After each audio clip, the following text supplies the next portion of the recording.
Good evening दोस्तों। Last class में हम लोग प्लानिंग टॉपिक डिस्कस कर रहे थे और उसमें हम लोगों ने प्लानिंग में आपको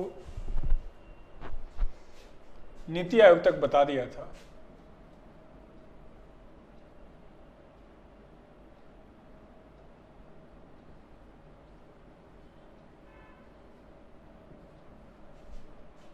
और बेसिक सा पॉइंट है कि वाई नीति आयोग, नीति आयोग क्यों। हमने कुछ बातें यहाँ पे बता दी थी कि नीति आयोग 1 जनवरी 2015 को शुरू हुआ। इसका हेड ऑफिस दिल्ली में है और पीएम इसके चेयरमैन होते हैं, but main responsible person deputy chairman होते हैं। ऐसे कई सारी बातें हमने बता दी थी। इसका मेंबर कौन होता है, कैसे काम होता है, सारा का सारा बातें। अब हमारे लिए क्वेश्चन है कि नीति आयोग प्लानिंग कमीशन की जगह पे क्यों है। तो बच्चों इन डिटेल बात करें तो प्लानिंग कमीशन, योजना आयोग को हम कहते हैं सेंट्रलाइज मॉडल, केंद्रीकृत स्वरूप। इसमें क्या होता है कि सेंट्रल गवर्नमेंट पूरा डिसाइड कर रही थी कि स्टेट गवर्नमेंट को क्या काम करना है, कैसे काम करना है। यानी दिल्ली में बैठ के हम पूरे देश के लिए प्लान बनाते थे। तो ऐसा आरोप लगता था कि राज्यों को प्लानिंग में वैल्यू नहीं दी जाती है। कुछ राज्यों के प्रति हम बायस्ड हैं। उन राज्यों में जहाँ सेंट्रल और स्टेट की सेम पार्टी की सरकार है वहाँ अलग तरीके से ट्रीट करते हैं, जहाँ अलग अलग सरकारें वहाँ बिल्कुल अलग तरीके से ट्रीट करते हैं। तो ऐसे ढेर सारे क्वेश्चंस डिस्प्यूट रहते थे। तो हमने नीति आयोग में सबसे पहला काम किया है कि हमने डिसेंट्रलाइज कर दिया, विकेंद्रीकृत कर दिया। हमने राज्यों को शामिल करके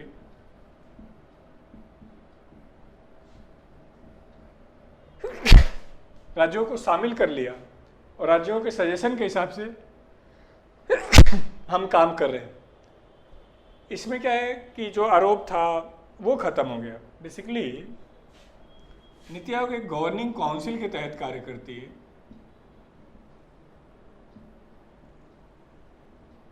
जिसमें हमने बताया था कि सभी राज्यों के सीएम, यूनियन टेरिटरी के लेफ्टिनेंट गवर्नर, देश के कैबिनेट मिनिस्टर, ऐसे कई सारे लोग होते हैं। ये लोग मिलकर के इस सिस्टम को चला रहे होते हैं। अब डिसेंट्रलाइज में क्या होता है, विकेंद्रीकृत में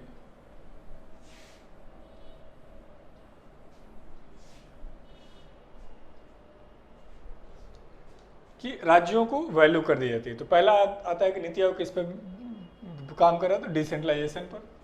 दूसरा है जो काफ़ी बार एग्जाम में पूछा गया कि नीति आयोग का बेसिक कॉन्सेप्ट क्या है, बेसिक विचारधारा क्या है। तो एक पॉइंट हम सुनते हैं कि NITI Aayog based on cooperative federalism, NITI Aayog सहकारी संघवाद की विचारधारा पर आधारित है।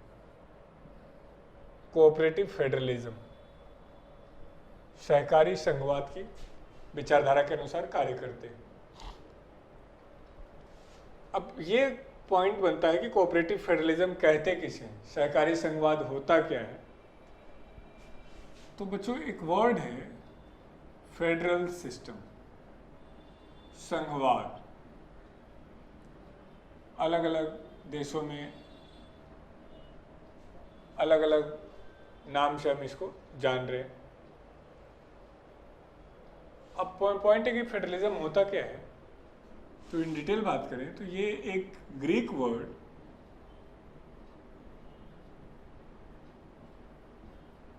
फोइडस से मिलके बना है।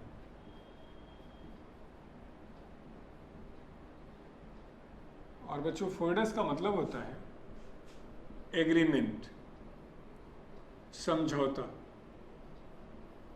संधि।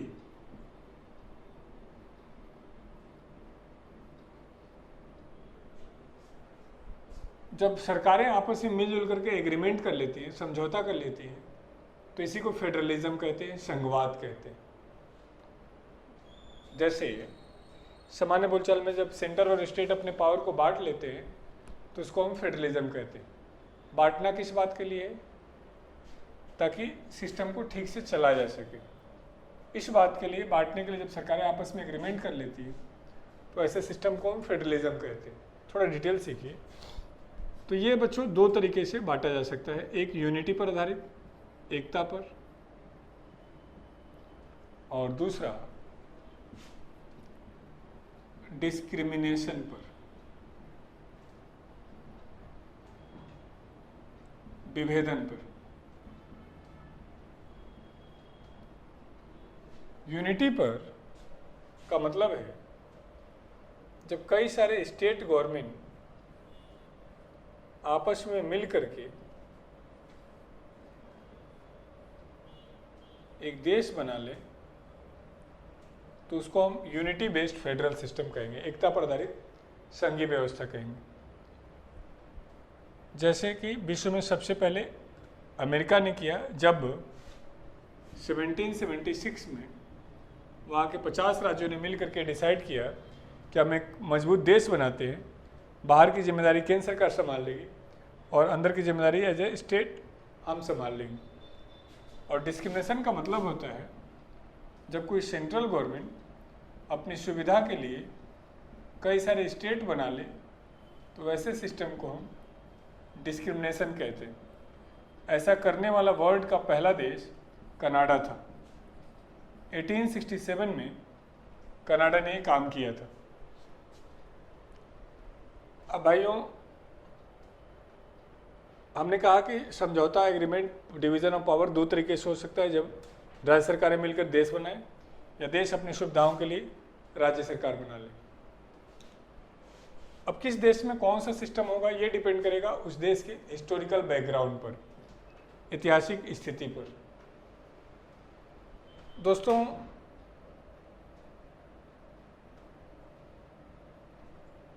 जैसे इंडिया में 15 अगस्त 1947 को भारत को आज़ादी मिली थी या भारत के राज्यों को, तो इसका जवाब है कि भारत के राज्यों को आज़ादी मिली थी। तो जवाब है नहीं, हमें भारत को आज़ाद हुआ था 15 अगस्त 1947 को, हमने भारत को आज़ादी प्राप्त कराई थी। तो भारत सरकार ने टाइम टू टाइम अपनी सुविधा के लिए राज्य सरकारें बनाई। तो आप बचपन से पढ़ते आ रहे हैं कि भारत का फेडरल सिस्टम कहाँ से लिया गया, तो कनाडा से। उसका मतलब होता है कि भारत के फेडरल सिस्टम किस मॉडल पे बेस्ड है? डिस्क्रिमिनेशन पे आधारित है। अब बच्चों,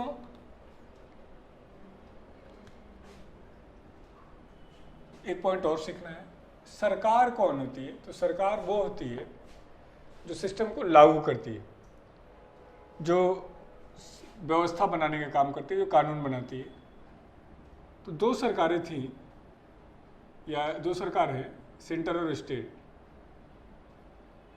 तो यदि ध्यान समझें तो सरकारों के पास पावर होंगे लिमिटेड, और यदि सेंटर का पावर बढ़ेगा तो नो डाउट स्टेट का पावर कम होगा। उल्टा भी है, यदि स्टेट का बढ़ेगा तो नो डाउट सेंटर का कम हो रहा होगा। तो सरकारें पावर को अपने पास ज़्यादा ही रखना चाहती हैं। तो सिंपल सी बात है, यहाँ पावर किसने दिया है? किसको? स्टेट ने दिया है सेंटर को। तो बच्चों, जब आप किसी को पावर देंगे तो खुद को ज़्यादा पावर में रखेंगे या सेंटर को? तो इसका जवाब, सॉरी, खुद को ज़्यादा पावर में रखेंगे सामने वाले को। तो इसका जवाब है कि हम खुद को ज़्यादा पावर में रखना चाहते हैं। तो ऐसे सिस्टम में जहाँ यूनिटी बेस्ड फेडरल सिस्टम होता है, सारा का सारा पावर किसके पास होता है? स्टेट के। और ऐसा सिस्टम जहाँ डिस्क्रिमिनेशन पर आधारित है, वहाँ सारा का सारा पावर किसके पास होता है? सेंटर के। ऐसी स्थिति में ज़्यादा पावर में सेंटर और ऐसी स्थिति में ज़्यादा पावर में स्टेट। तो हमारे इंडिया में भी आपने सुना होगा कि फेडरल सिस्टम कनाडा से लिया गया। तो राज्यों का आरोप था कि नहीं, आप हमारे लिए काम नहीं कर रहे हैं। तो हमने कहा कि देखो, हम ऐसा करते हैं, कोऑपरेटिव फेडरलिज्म को, संघवाद को बढ़ावा देते।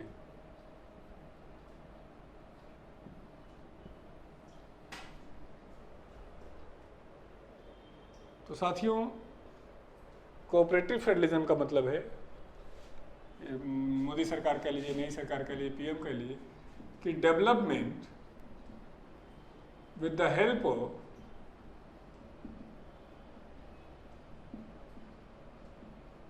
स्टेट्स, राज्यों की मदद से विकास करना।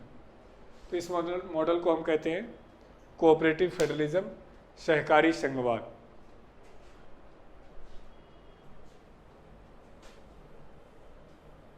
राज्यों की मदद से विकास करना। तो हम कह सकते हैं, क्योंकि सरकार का मानना है कि मजबूत राज्य मजबूत देश का निर्माण करते हैं। तो यही क्वेश्चन आता है कि कोऑपरेटिव फेडरलिज्म क्या है। तो हमने कहा राज्यों की मदद से देश का विकास करना। नीति आयोग किस कॉन्सेप्ट पे विचारधारा है, तो किस कॉन्सेप्ट पर बेस्ड है, तो कोऑपरेटिव फेडरलिज्म की विचारधारा पर आधारित है। दूसरा आता है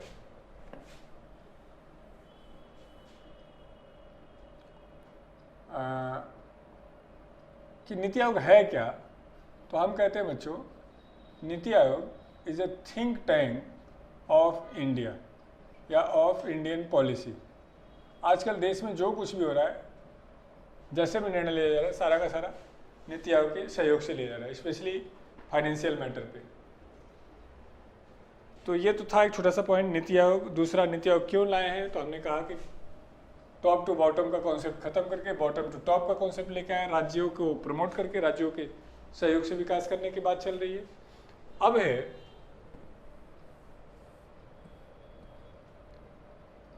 भारत में कितने साल का प्लानिंग चल रहा है। तो बच्चों, अभी तक भारत में 5 साल का प्लानिंग चला कर रहा था, जो कि 1 अप्रैल 1951 से शुरू होकर के 31 मार्च 2017 तक चला है। इसमें हमने 12 5 ईयर प्लान और 7 एनुअल प्लान चलाए हैं। अभी हम देखेंगे कौन कौन से और कब कब और कैसे कैसे। ये तो था पुराना सिस्टम। अब क्वेश्चन आ रहा है, जैसे CGL 16 में था, कि अब भारत में कौन सा सिस्टम चल रहा है। तो लिख सकते हैं कि now Indian planning is 15 year planning system. Bharat की योजना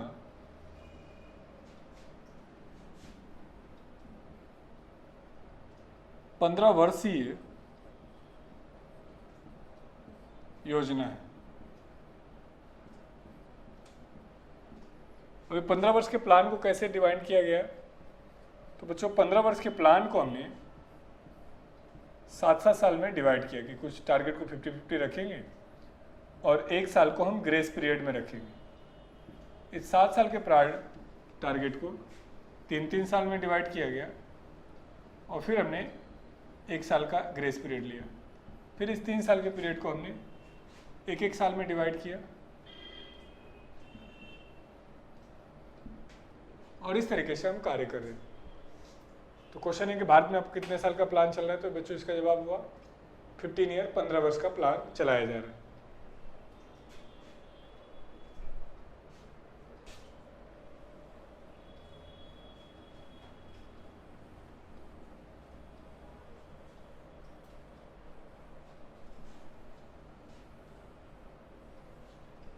अब है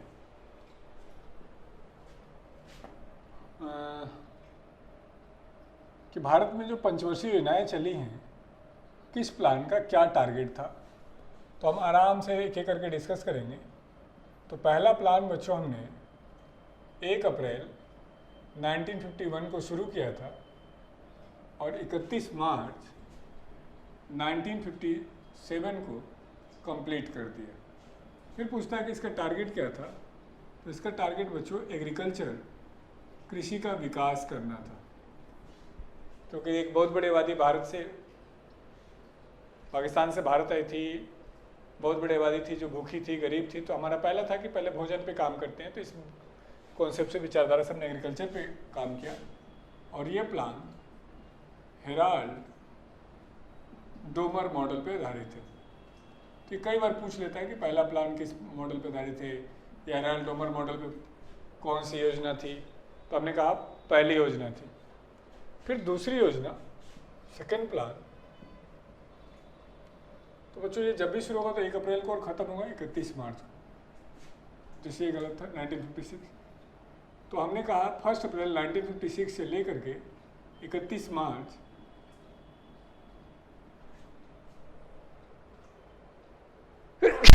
1961 को, और इसमें हमने हैवी इंडस्ट्री पे फोकस किया था।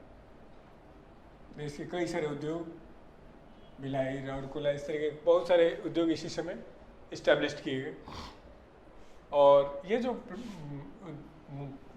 प्लान था ये नेहरू महालनोबिस मॉडल पर आधारित था। थर्ड प्लान जो था ये हमने 1961 से 1966 तक चलाया था। और इसमें हम एग्रीकल्चर और इंडस्ट्री दोनों पे बात किए थे। या कई बार क्वेश्चन आता है कि आत्मनिर्भरता पर कौन सा प्लान था। तो इसमें हमने सेल्फ रिलायंस या आत्मनिर्भरता दोनों पे बात की थी। फिर बच्चों हमने फोर्थ प्लान लेके आना था, लेकिन 65 में युद्ध हो गया, सूखा पड़ गया, दिक्कत आ गई। तो हम लेके आ गए प्लान हॉलीडे, योजनाओं का। जैसे आप पढ़ाई कर रहे हैं और किसी कारण से घर में दिक्कत आ जाए तो पढ़ाई को जो आप रोक देते हैं उसी को हम प्लान हॉलीडे के रूप में डिफाइन कर रहे होते हैं। तो हमने पहले 1 साल के लिए प्लान को रोका।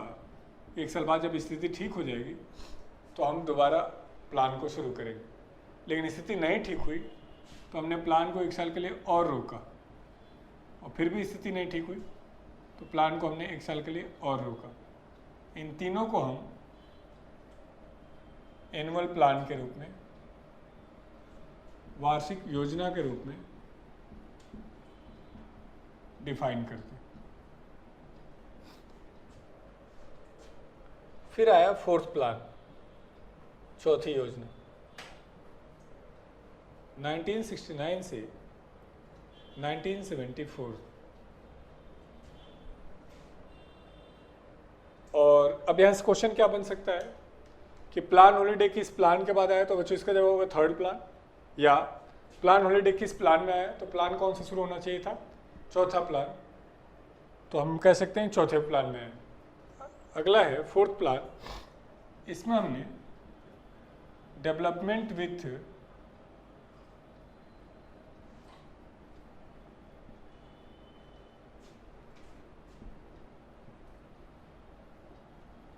स्टेबिलिटी, स्थायित्व के साथ विकास की बात की कि प्रॉपर डेवलपमेंट हो स्टेबिलिटी के साथ, जिसको कई बार हम लोग सस्टेनेबल डेवलपमेंट भी कहते हैं कि प्रेजेंट के नीड को ऐसे फुलफिल किया जाए ताकि फ्यूचर का नीड डैमेज ना हो, दैट इज सस्टेनेबल डेवलपमेंट। अब बच्चों ये तो हुआ कि चौथा प्लान तक किस प्लान का क्या टारगेट था, कैसे रहा। अब आया इसके बाद 1974 से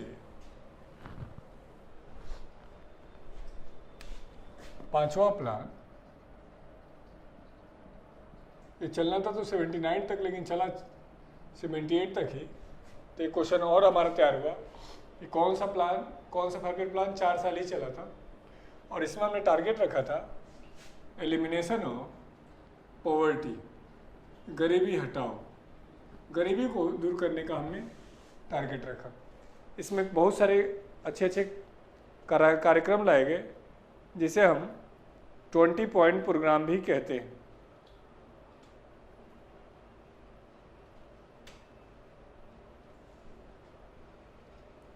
20 सूत्री कार्यक्रम के रूप में भी डिफाइन करते हैं।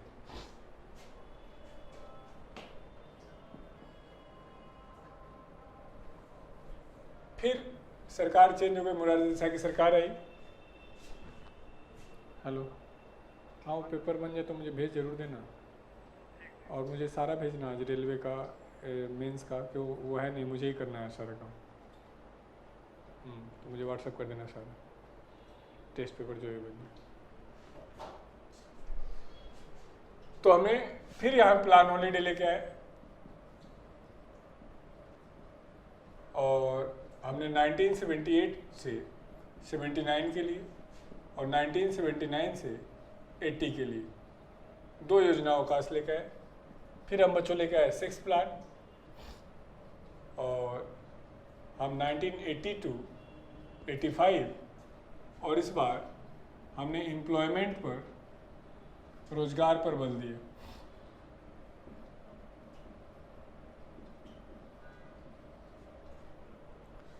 फिर हम लेके आए 7th प्लान, और ये हमारा 1985 से 90, और इस बार हमने कई सारे टारगेट रखे थे, फूड, वर्क एंड प्रोडक्टिविटी, भोजन, कार्य तथा उत्पादकता पर।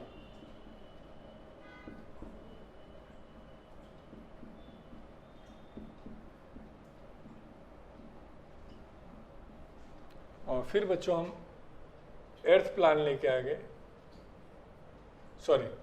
फिर 1990 तक आते थे, देश की फाइनेंशियल कंडीशन गड़बड़ाने लगी, और फिर हम एक बार प्लान हॉलीडे लेके आ गए। और इस बार भी हम प्लान हॉलीडे 1-1 साल के लिए ला रहे हैं। 1990 to 91 एंड 1991 to 92। और फिर बच्चों हम 8th प्लान लेके आए, 8वीं योजना 1992 to 97, और इस बार हमने डेवलपमेंट विथ, एक मिनट, हमने ह्यूमन रिसोर्स पर, मानव संसाधन के विकास पर बल दिया, यानी शिक्षा पर हमने मानव संसाधन का विकास, इस पर हमने फोकस किया। और फिर बच्चों हमने 9th प्लान,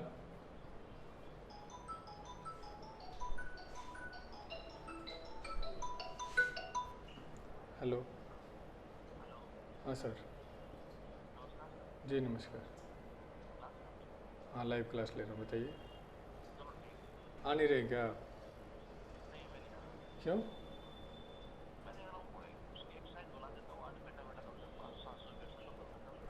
ओके ओके, बिल्कुल बढ़िया सर, बच्चे खुश हो गए होंगे आप। हाँ सो जाओ सर, बच्चे खुश हो गए हैं वैसे। ठीक है सर, मैं करूँगा, क्लास से निकलूँगा। ओके। डेवलपमेंट विथ इक्वलिटी, समानता के साथ विकास, सबको साथ लेके चलने की बात है। ये तो थे हमारे 9th प्लान। फिर बच्चों हम 10th प्लान लेके आए, ये हम लेके आए 2002 से 2007, और इसमें हमने एग्रीकल्चर, हेल्थ,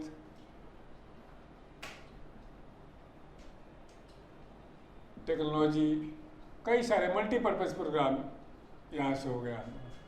फिर 11th प्लान बच्चों हम लेके आए हैं 2007 से 2012 तक, और इस बार हम पूरे वर्ल्ड के सामने एक नया कॉन्सेप्ट लेके आते हैं, इंक्लूसिव ग्रोथ, समावेशी समृद्धि।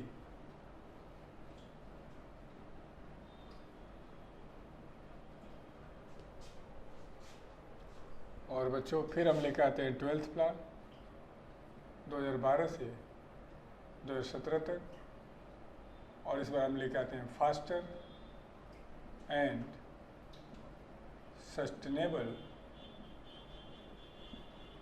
इंक्लूसिव ग्रोथ, तीव्रतर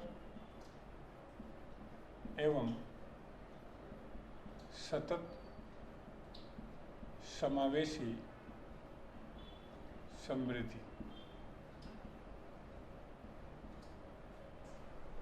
और ये एक ऐसा इंक्लूसिव ग्रोथ था, सस्टेनेबल। अच्छा, पहले तो ये सीख लेते हैं फास्टर इंक्लूसिव ग्रोथ क्या होता है। तो इंक्लूसिव ग्रोथ का मतलब है बच्चों, एक डेवलपमेंट ऐसा जिसमें सबको साथ लेके चला जाए।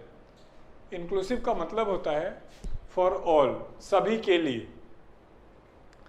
और ग्रोथ का मतलब है विकास। तो जैसे मेरी क्लास इंक्लूसिव क्लास तब कहलाएगी जब मेरे क्लास के आखिरी से आखिरी बच्चे को ये समझ में आए कि हाँ, उसकी मेरी बातें उसको समझ में आए, उसकी हर बात, उसके डाउट को क्लियर करे। दैट इज इंक्लूसिव ग्रोथ या इंक्लूसिव क्लास। तो ये वर्ल्ड बैंक ने दिया था कॉन्सेप्ट कि विकास एक ऐसा होना चाहिए जो है देश के आखिरी से आखिरी नागरिक को लगे कि देश उसके विकास के लिए कुछ कार्य कर रहा है। यदि ऐसा है, दैट इज इंक्लूसिव ग्रोथ, समावेशी समृद्धि।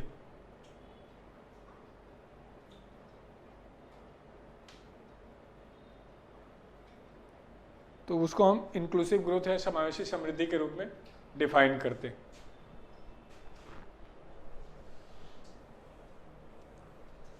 तो ये बच्चों एक टॉपिक था जो कि कंप्लीट हो गया। हमने इस चैप्टर में 2-3 बातें सीखी हैं। प्लानिंग क्या है, प्लानिंग की हिस्ट्री क्या है, भारत में कौन कौन से प्लान कब कब आए, और प्लानिंग कमीशन क्यों ख़त्म किया गया, प्लानिंग कमीशन के बाद क्या लाया गया। इस तरीके से हमने, हेलो, यही हूँ, क्लास ले रहा हूँ, बताओ। हेलो, क्या बात, क्या बात, कोई बात नहीं। अब बच्चों हम एक नया टॉपिक शुरू करेंगे।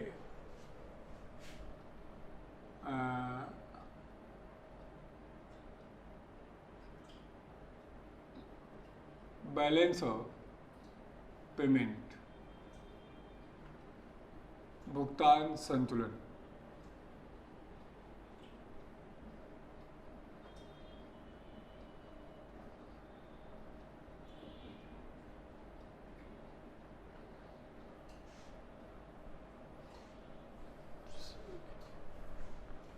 इसी को कई बार हम लोग बीओपी के रूप में भी डिफाइन करते हैं। इसको हम करेंट अकाउंट, चालू खाता,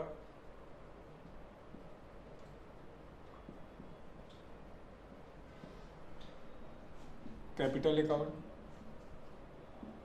पूंजीगत खाता,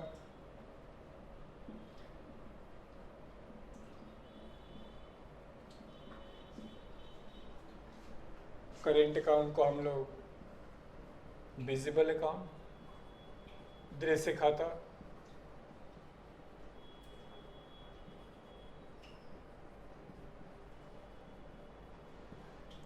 इनविजिबल अकाउंट,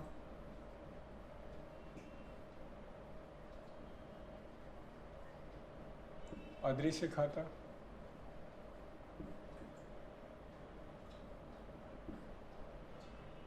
पूंजीगत खाते को हम 2 तरीके से, इन्वेस्टमेंट निवेश,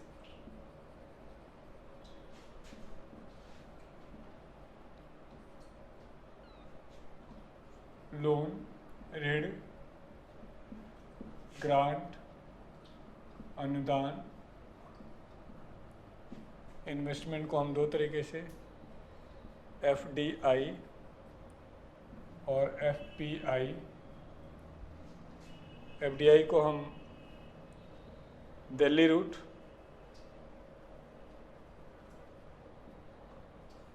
और बॉम्बे रूट के रूप में,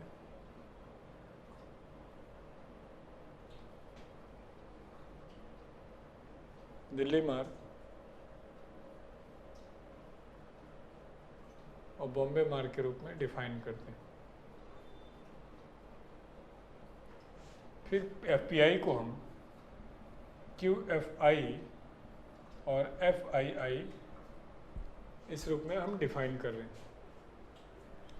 ये पूरा का पूरा हमारा बैलेंस ऑफ पेमेंट है। इसको हम कई बार ट्रेड अकाउंट भी कहते हैं, व्यापार खाता।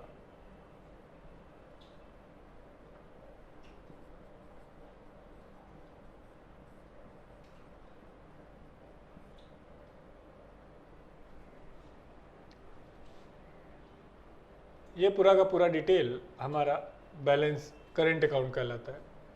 इनविजिबल अकाउंट में हम ट्रांजैक्शन ऑफ सर्विसेज को शो करते हैं, सेवाओं के लेन देन को। सेवाएं दो तरीके से होती है, एक फैक्टर एक नॉन फैक्टर। जैसे फैक्टर में हमने कुछ लिया और उसके बदले में पे किया, और नॉन फैक्टर में जैसे हमें इंटरेस्ट मिलता हो, ब्याज मिलता हो किसी दूसरे देश से, हमने कर्जा लोन पे दिया है और ब्याज मिल रहा हो, हमें रेमिटेंस मिलता हो। रेमिटेंस का मतलब है कि किसी दूसरे देश को हमारे लोग काम करने गए हैं, तो वहाँ से जो पैसे लेके आ रहे हैं उसको हम रेमिटेंस के रूप में डिफाइन कर रहे होते हैं। और विजिबल अकाउंट का मतलब है ट्रेड ऑफ गुड्स, वस्तुओं के व्यापार को हम विजिबल अकाउंट के रूप में प्रदर्शित करते हैं।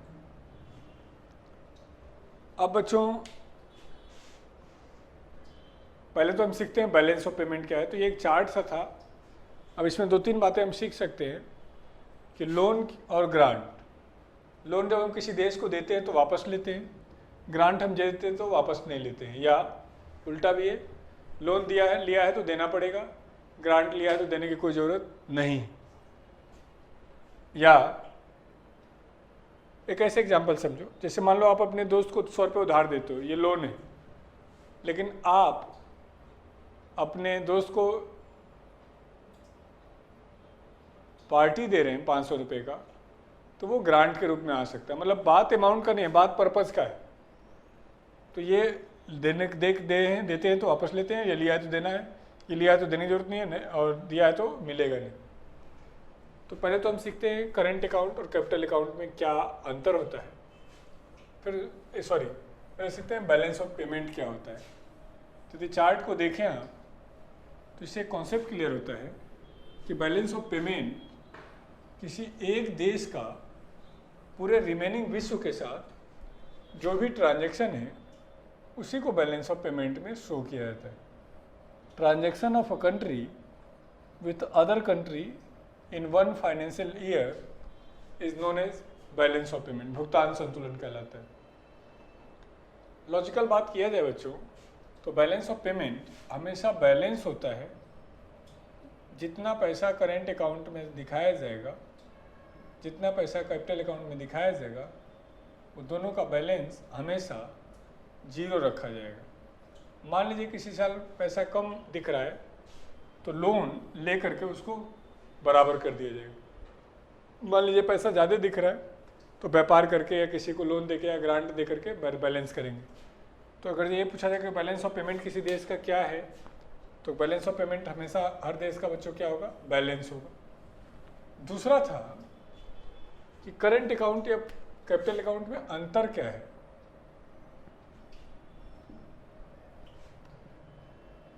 आपको हमने रेवेन्यू बजट और कैपिटल बजट भी पढ़ाया था, कुछ वैसा ही है ये भी, करंट और कैपिटल। तो डेली जो ट्रांजैक्शन है,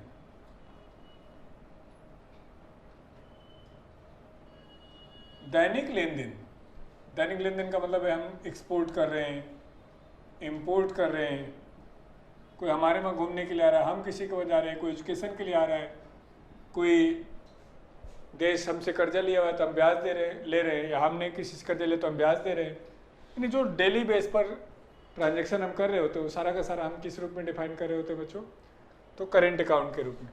कैपिटल अकाउंट में क्या है, फिक्स टर्म ट्रांजैक्शन या लॉन्ग टर्म ट्रांजैक्शन। जैसे हमने कहा लोन, इन्वेस्टमेंट, तो ये सब रातों रात नहीं होता है, इसमें टाइम लगता है। तो हमने कहा कि जो एक डेली बेस पर कोई फिक्स टाइम पे ना हो वो है करंट अकाउंट, जो लॉन्ग बेस समय पे हो रहा है वो कैपिटल अकाउंट के रूप में। दूसरा,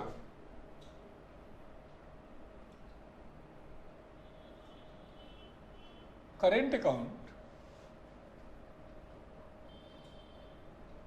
में हम स्मॉल अमाउंट ऑफ ट्रांजैक्शन को शो करते हैं, छोटे लेन देन को, जबकि ये लार्जर अमाउंट, बड़े लेन देन को प्रदर्शित किया जाता है। तीसरा है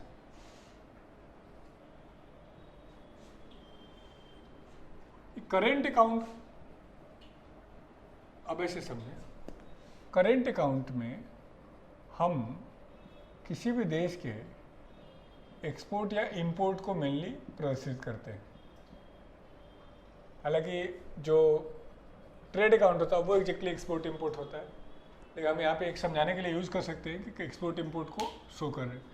मान लीजिए हम बोल रहे हैं कि करेंट अकाउंट प्लस में है, तो इसका सिंपल सा मतलब है कि हमारे देश का निर्यात, export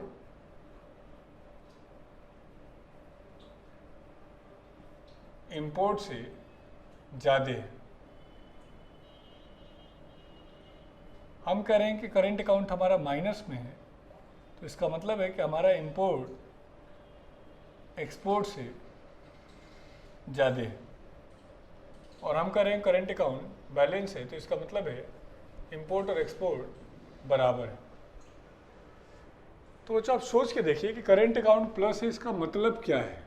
meaning of current account of plus means, इसका मतलब है कि आवर डेवलपमेंट इज इंक्रीजिंग, हमारा विकास दर बढ़ रहा है, हमारे विकास दर में वृद्धि हुई है। और साथियों, जैसे हम किसी को एक्सपोर्ट कर रहे हैं, कोई हमारे वहाँ घूमने के लिए आ रहा है, हमें इंटरेस्ट मिल रहा है, तो क्या ये हमारे ऊपर किसी प्रकार की लायबिलिटी जनरेट करता है? तो जवाब है नहीं। यानी करेंट अकाउंट प्लस में दिख रहा हो तो ये हमारे लिए खुशी की बात है, हमारे लिए विकास का मामला है। जबकि कैपिटल अकाउंट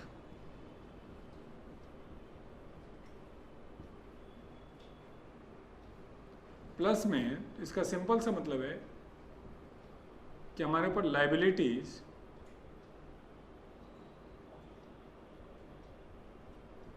देनदारियां बढ़ रही।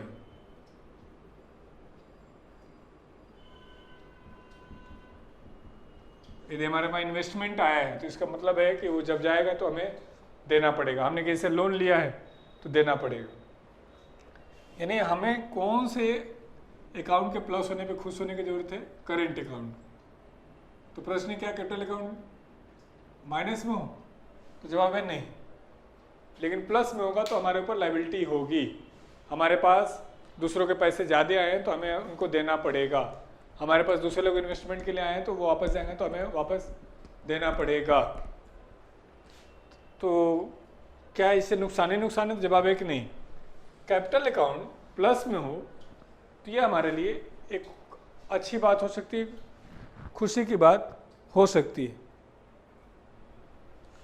लेकिन तब जब हमारे लिए बेनिफिशियल हो।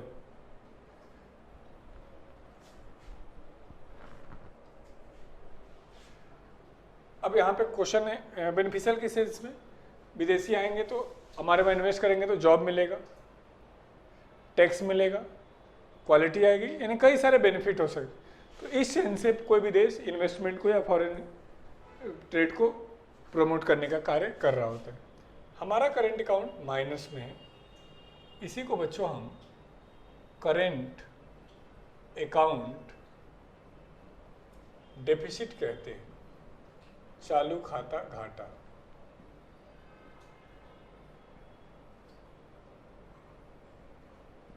हमारा करेंट अकाउंट हमेशा डेफिसिट में रहा है, हमेशा घाटे में रहा है।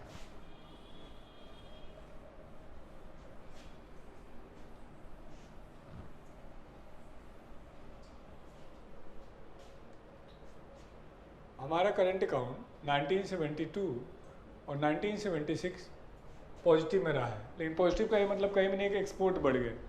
सच्चाई है कि 1972 और 1976 हमारे लिए बहुत मुश्किल के बेनिफिशियल ईयर, फाइनेंशियल ईयर रहे हैं, इसलिए हमारे पास पैसा नहीं था कि हम इंपोर्ट कर पाते, तो हमने हमारा एक्सपोर्ट ज़्यादा देखा है, या हमारा एक्सपोर्ट ज़्यादा दिखा।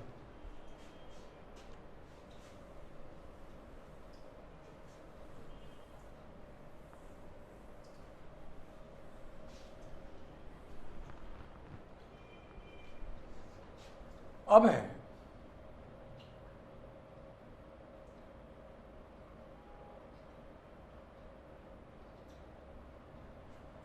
हाँ, एक था करेंट अकाउंट डेफिसिट, चालू खाता घाटा, CAD,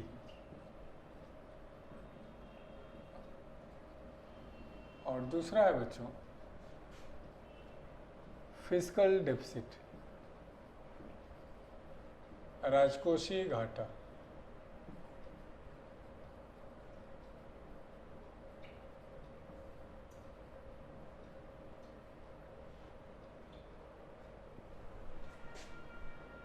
राजकोषीय घाटा क्या है?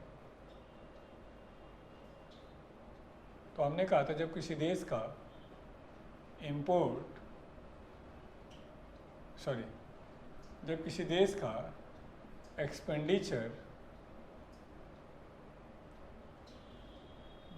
व्यय उसके आय से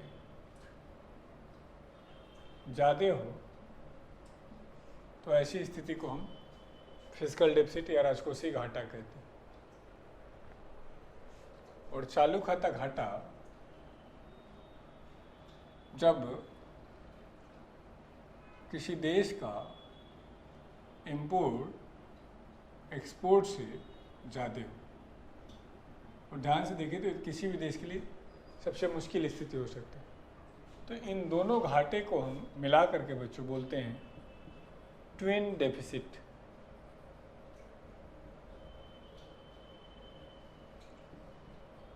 जुड़वा घाटा।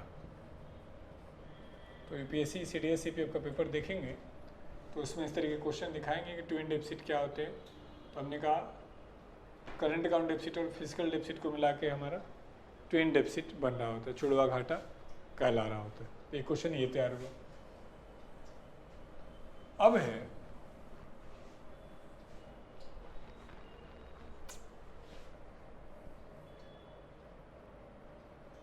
कि हमारे बिजनेस पार्टनर कौन है।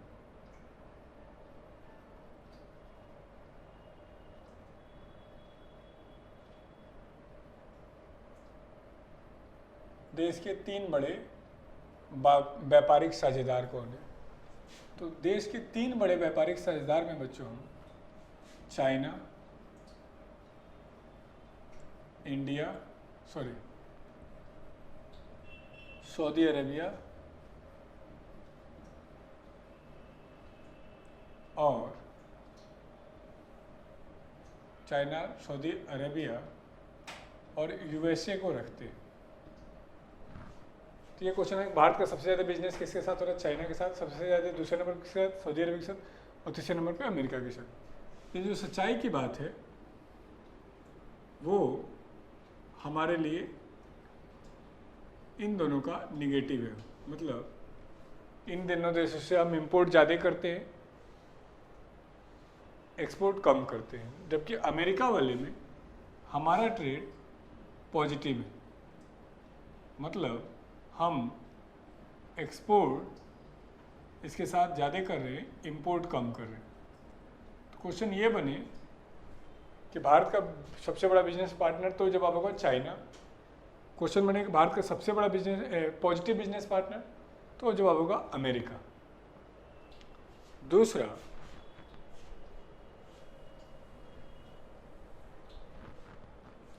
हमारा जो करेंट अकाउंट है, चालू खाता है,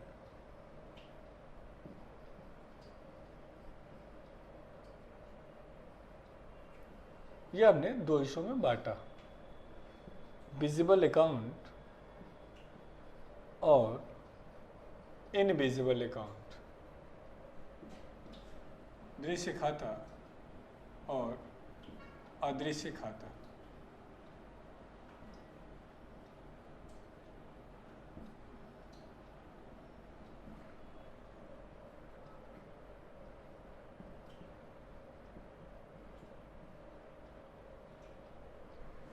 ये हमने कहा ट्रांजैक्शन ऑफ सर्विसेज को शो करते हैं।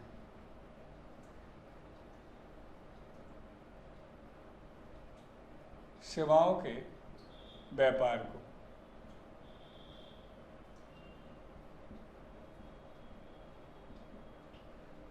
और ये ट्रेड ऑफ गुड्स को, वस्तुओं के लेन देन को। तो बच्चों हमारा जो इनविजिबल अकाउंट है वो हमारा पॉजिटिव है।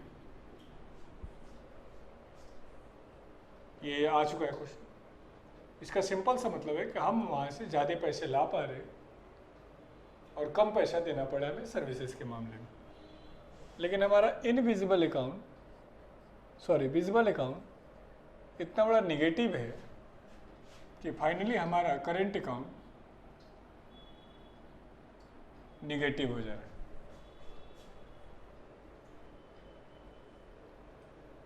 चालू खाता हमारा नकारात्मक निगेटिव हो जा रहा है।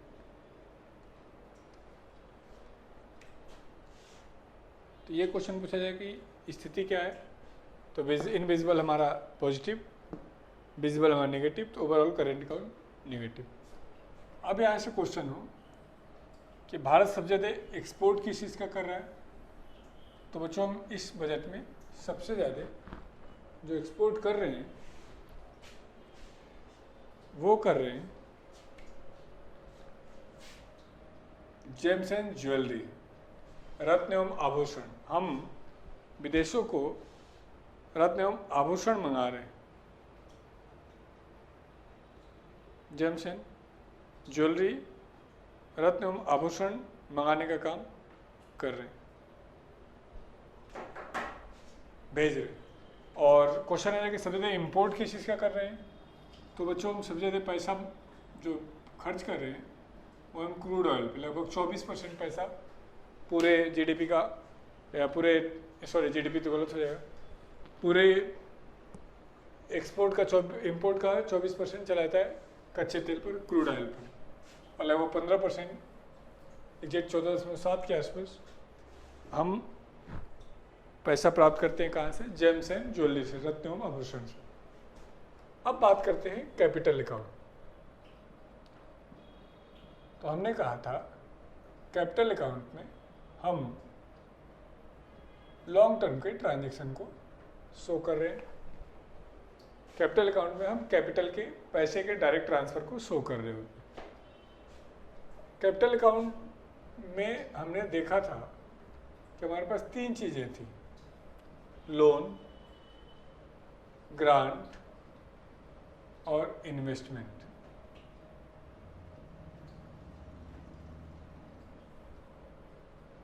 ऋण, अनुदान और निवेश। तो हमें लोन और ग्रांट पे तो बच्चों कोई बात नहीं करनी, हमें जो भी बात करनी है वो हमें करनी है इन्वेस्टमेंट पे, निवेश पे।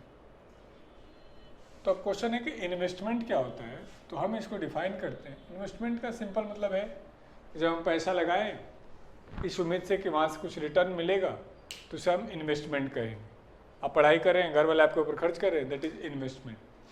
इसके कई टर्म हो सकते हैं, इंटेलेक्चुअली हो सकता है, मेंटली हो सकता है, लेकिन हम यहाँ इकोनॉमिक के सेंस में फाइनेंशियल मैटर को ही इकोनॉमिक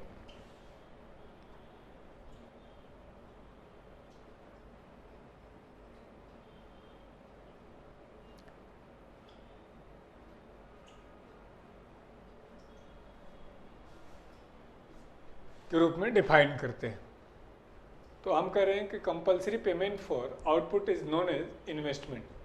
उत्पादन के लिए दिया गया अनिवार्य भुगतान निवेश कहलाता है। अब बच्चों ये इन्वेस्टमेंट हम 2 तरीके से डिफाइन कर सकते हैं। एक वो इन्वेस्टमेंट जो डोमेस्टिक हो, घरेलू, और एक वो इन्वेस्टमेंट जो फॉरेनर, विदेशी। डोमेस्टिक वाले को हम DII कहते हैं और फॉरेनर वाले को हम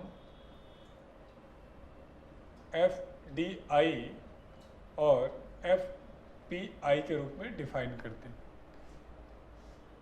यदि जापान की कंपनी जापान में इन्वेस्टमेंट करे तो ये बच्चों कहलाएगा डोमेस्टिक इन्वेस्टमेंट। लेकिन पहले ये सीख लेते हैं। जापान की कंपनी जापान में इन्वेस्टमेंट करे, अमेरिका कंपनी अमेरिका में इन्वेस्टमेंट करे, कनाडा की कंपनी कनाडा में इन्वेस्टमेंट करे, डोमेस्टिक। लेकिन जर्मनी कंपनी फ्रांस में जाकर इन्वेस्टमेंट करे, फॉरेनर। अमेरिका कंपनी कनाडा में इन्वेस्टमेंट करे, फॉरेनर। तो कहने का मतलब क्या है, कंपनी के द्वारा अपने मदर कंट्री में किए गए इन्वेस्टमेंट को हम डोमेस्टिक इन्वेस्टमेंट कहते हैं, घरेलू निवेश कहते हैं। और डोमेस्टिक इन्वेस्टमेंट का जो फुल फॉर्म है, डोमेस्टिक इंस्टीट्यूशनल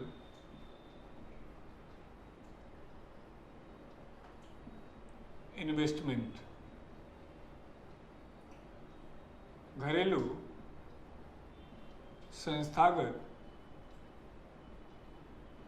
निवेश। तो शो कहते हैं, when Indian company invested in India is known as DII।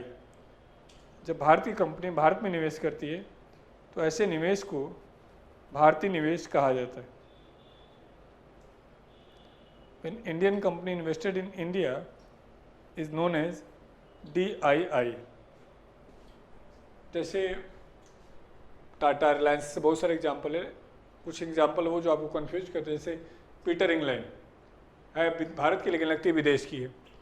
जैसे जॉन प्लेयर, वुडलैंड, ऐसे बहुत सारी कंपनियां जो हैं भारतीय, भारत में इन्वेस्ट करती हैं, उनको हम DII कहते हैं। हमें जो मेनली सीखना है बच्चों, वो सीखना है FDI और FPI, डोमेस्टिक इन्वेस्टमेंट और portfolio investment. Foreign portfolio investment और foreign direct investment. Foreign portfolio investment, विदेशी पोर्टफोलियो निवेश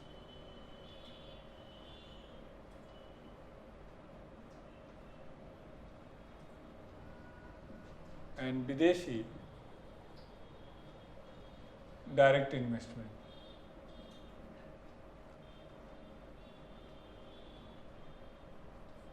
प्रत्यक्ष विदेशी निवेश।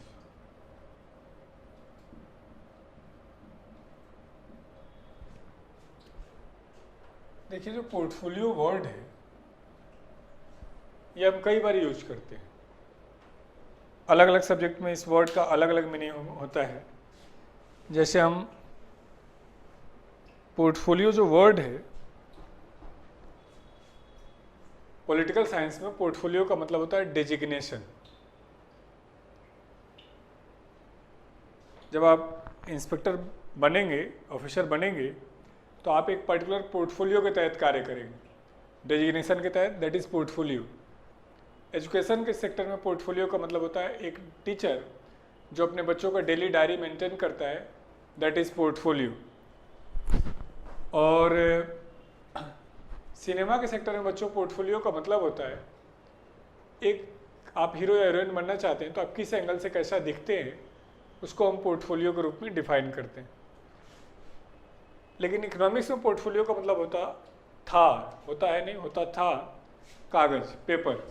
एक ऐसा इन्वेस्टमेंट जो विदेशियों के द्वारा पेपर में किया गया, पेपर का मतलब है शेयर मार्केट में, तो उस इन्वेस्टमेंट को हम FPI कहते थे। अब बच्चों ये चेंज हो गया है और अब FPI का मतलब जब कोई विदेशी किसी भारतीय कंपनी में 10% तक का निवेश करता हो तो ऐसे इन्वेस्टमेंट को हम एफपीआई इन्वेस्टमेंट कहते हैं। छोटे निवेश को, भारतीयों के द्वारा किए गए निवेश को एफपीआई इन्वेस्टमेंट के रूप में डिफाइन करते हैं। जैसे मान लीजिए रिलायंस में कोई 10% तक की हिस्सेदारी कर ले, और बच्चों 10% से ऊपर के इन्वेस्टमेंट को हम मोर देन 10% हम एफडीआई कहते हैं।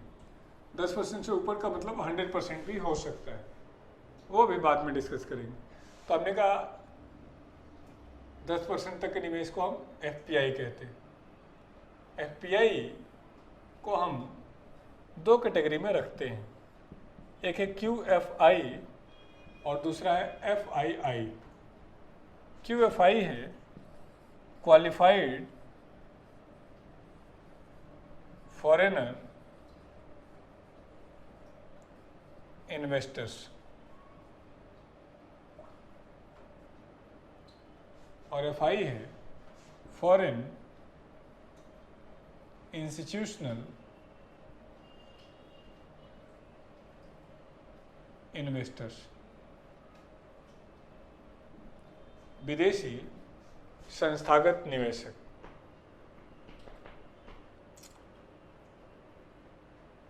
दोस्तों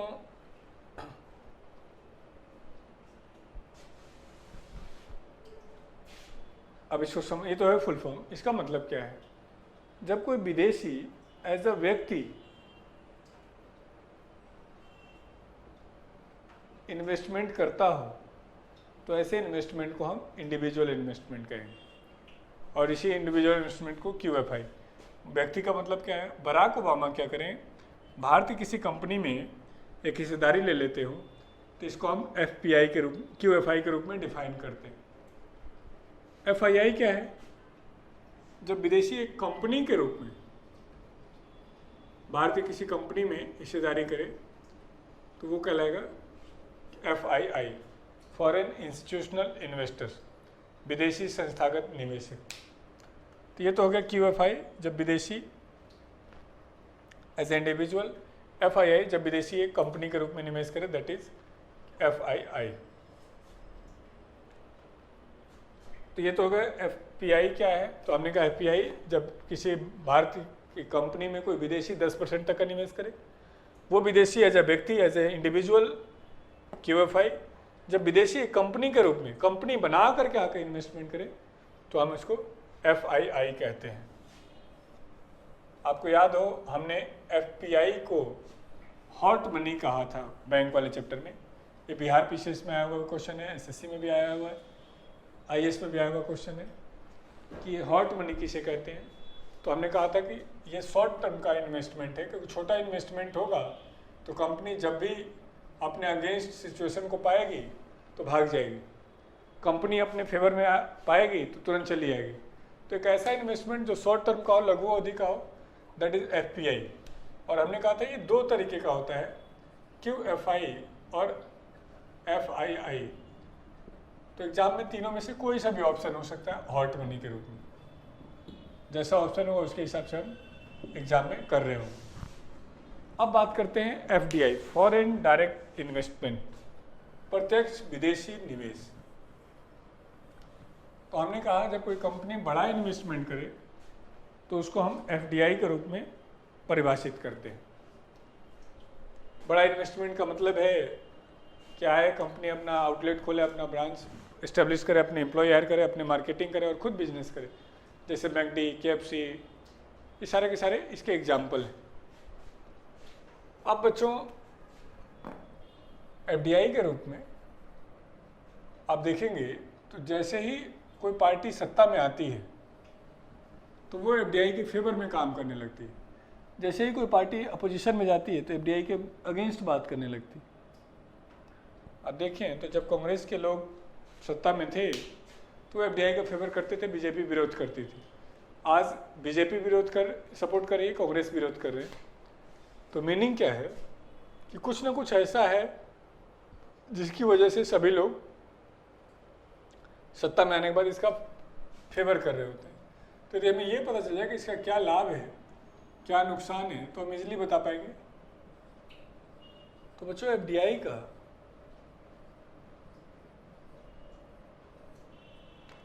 फायदा होता है कि फॉरेन इन्वेस्टमेंट आता है, और फॉरेन इन्वेस्टमेंट आएगा तो देश की जीडीपी बढ़ेगी। ये हम सिखा चुके हैं, जीडीपी का मतलब देश में प्रोडक्शन बढ़ेगा, इन्वेस्टमेंट बढ़ेगा तो लोगों को जॉब मिलेगा, जॉब होगी तो लोगों की इनकम होगी, कंपनी आएगी तो गवर्नमेंट को टैक्स मिलेगा, कंपनी आएगी तो क्वालिटी प्रोडक्ट बनाएगी, कंपनी आएगी तो अपने साथ टेक्नोलॉजी लाएगी, कंपनी आएगी तो फॉरेन रिजर्व बढ़ेगा तो रुपए की डिमांड बढ़ेगी तो रुपए का प्राइस बढ़ेगा। यानी इतने फायदे हो सकते हैं। और बच्चों इसका लॉस क्या है? तो विदेशी कंपनियों पर एक आरोप है कि वो कमा करके पैसे को अपने देश लेके चले जाते हैं, या कंपनी अपना मोनोपोली इस्टेब्लिश करने लगती है, अपने आप को इतना बड़ा करने लगती है कि छोटी छोटी कंपनियों का सर्वाइवल मुश्किल हो जाता है, क्योंकि मल्टीनेशनल कंपनियां होती हैं, बड़ी कंपनियां होती हैं,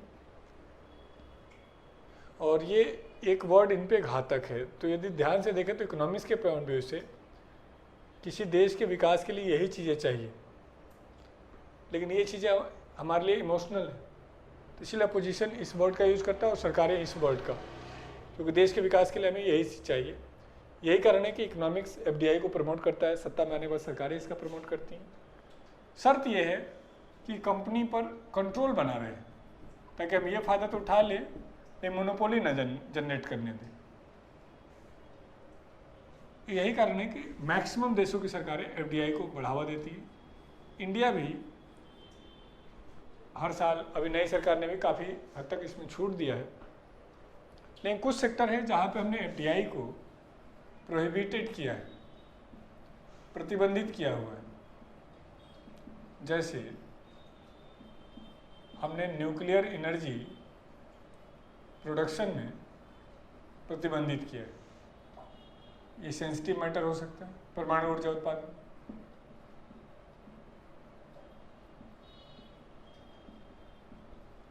हमने प्राइमरी एजुकेशन में, प्राथमिक शिक्षा में, हमने लॉटरी में, हमने गैम्बलिंग में,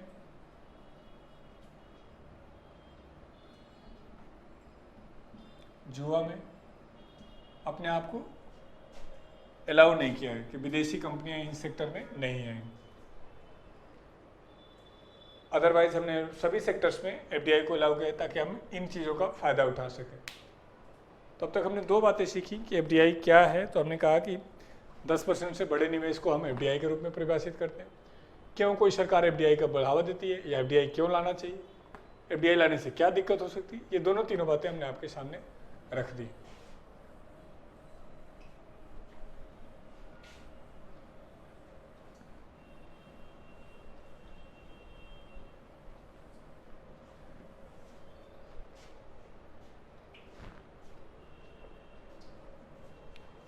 साथियों, एफडीआई को भी हम दो हिस्सों में बांटते हैं।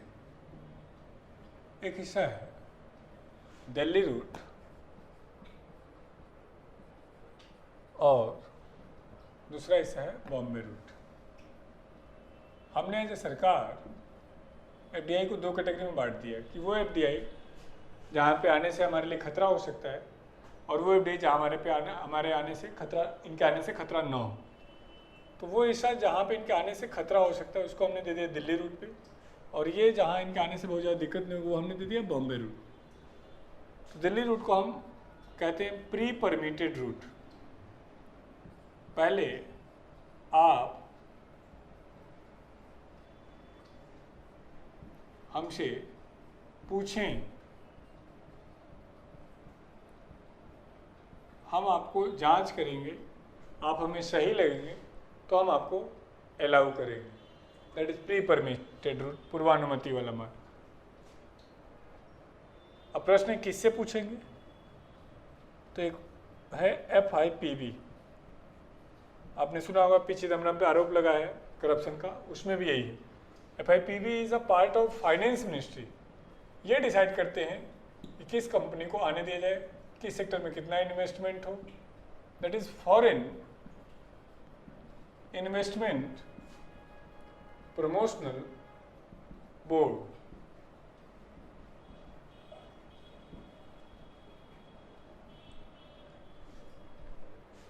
और बॉम्बे रूट में हम सॉरी, तो यहाँ 2-3 बातें हो गई। Delhi route is a pre permitted, इसीलिए हम इसको इनडायरेक्ट रूट भी कहते हैं, अप्रत्यक्ष मार्ग। पहले आप आइए हमारे पास, उसके बाद हम आपको परमिशन देंगे। किसके पास? FIPB। और FIPB क्या है? वित्त मंत्रालय का अंग। तो इसमें कौन सा सेक्टर है? Investment in defence sector. कोई रॉकेट लॉन्चर, मिसाइल, इस तरह की चीज़ें बनानी है तो हम आपको परमिशन तो देंगे, लेकिन पहले आपके बारे में जांच करेंगे। हम आपको मीडिया में आने से पहले जांच करेंगे, हम आपको टेलीकॉम में आने से पहले जांच करेंगे। तो ये सारे के सारे सेक्टर हमारे क्या है? दिल्ली रूट में आते हैं, वे सेक्टर जो इम्पोर्टेंट है। बॉम्बे रूट में क्या है? इसको हम डायरेक्ट रूट भी कहते हैं, प्रत्यक्ष मार्ग। इसमें क्या है? Information provided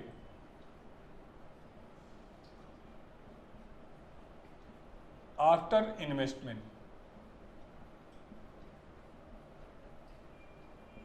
within 30 days। 30 दिनों के अंदर आप हमें इंफॉर्मेशन प्रोवाइड कर दीजिए, हम आपको अलाउ करके रखे हुए। मतलब आइए पहले इन्वेस्ट करिए, इन्वेस्ट करने के 30 दिनों के अंदर आप हमें बता दीजिए। अब प्रश्न है किसको बताना है? तो Bombay route is control by RBI। Bombay मार्ग पर RBI का नियंत्रण होता है, और RBI कहाँ बैठती है? मुंबई या बॉम्बे, इसीलिए हम इसको मुंबई रूट या बॉम्बे रूट भी कहते हैं।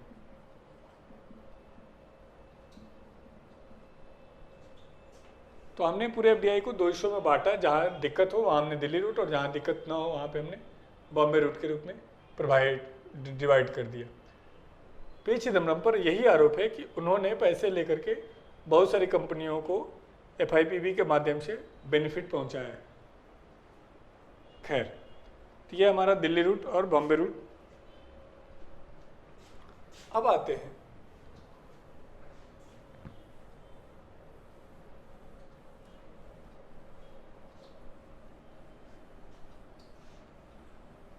एक पॉइंट और लिखें कि FDI अगेन डिवाइडेड 2 टाइप्स, अन्य 2 तरीकों से बांटते हैं। What is? One is green field FDI and second is brown field FDI।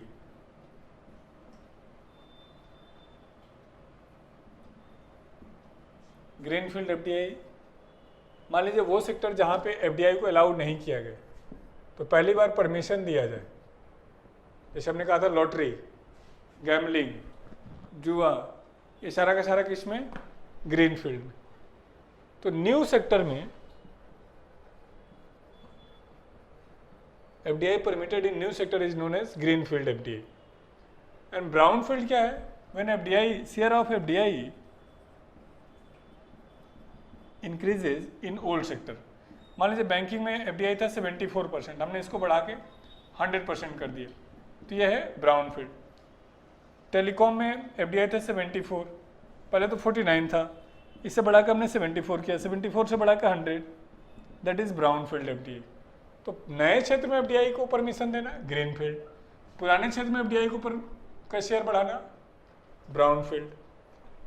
तो करंट अकाउंट में क्या आता है, कैपिटल अकाउंट में क्या आता है, FDI क्या होता है, FPI क्या होता है, ये हमने बेसिक आपके सामने डिस्कस कर लिया है। अब यहाँ से क्वेश्चन आता है कि भारत में सबसे ज़्यादा FDI किस देश से आ रहा है? तो ये आ रहा है बच्चों मॉरिशस से, और मॉरिशस से क्यों आ रहा है? तो हमने मॉरिशस के साथ, मॉरिशस को हम टैक्स हेवन कंट्री कहते हैं, कर स्वर्ग देश।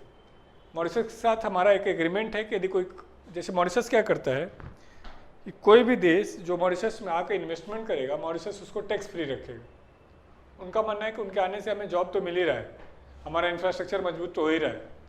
तो भारत ने भी मॉरिशस के साथ समझौता किया कि आपके वहाँ से भी कोई कंपनी हमारे में आएगी तो हम उसको टैक्स फ्री रखेंगे। इस सोच से हमने मॉरिशस को भी टैक्स फ्री कर दिया। तो अभी क्या होता है, कंपनी है, ये मॉरिशस में जाती है, रजिस्टर्ड होती है, मॉरिशस के थ्रू इंडिया आती है, that is known as Mauritius route. Chidambaram ने कोशिश भी किया था इस पर रोक लगाने के लिए, तो ये आरोप था कि यदि ऐसा हम रोकने लगाए तो हमारे वहाँ FDI डाउन हो जाएगा, तो इससे बहुत कुछ कर नहीं पाए। तो यही कारण है कि मॉरिशस से सबसे ज़्यादा FDI आने का। तो ये एक पॉइंट था कि बैलेंस ऑफ पेमेंट क्या, क्यों, कैसे, करेंट अकाउंट क्या, कैपिटल अकाउंट क्या, विजिबल क्या, इनविजिबल। अभी इस चैप्टर में एक पार्ट और है, मनी एक्सचेंज कैसे होता है, मुद्रा का विनिमय कैसे होता है, रेट कैसे डिसाइड होता है। तो ये बच्चों हम अगली क्लास में इसको डिस्कस करेंगे, कोशिश करते हैं कल ही हो अगली क्लास। तो आज के लिए इतना ही, थैंक यू।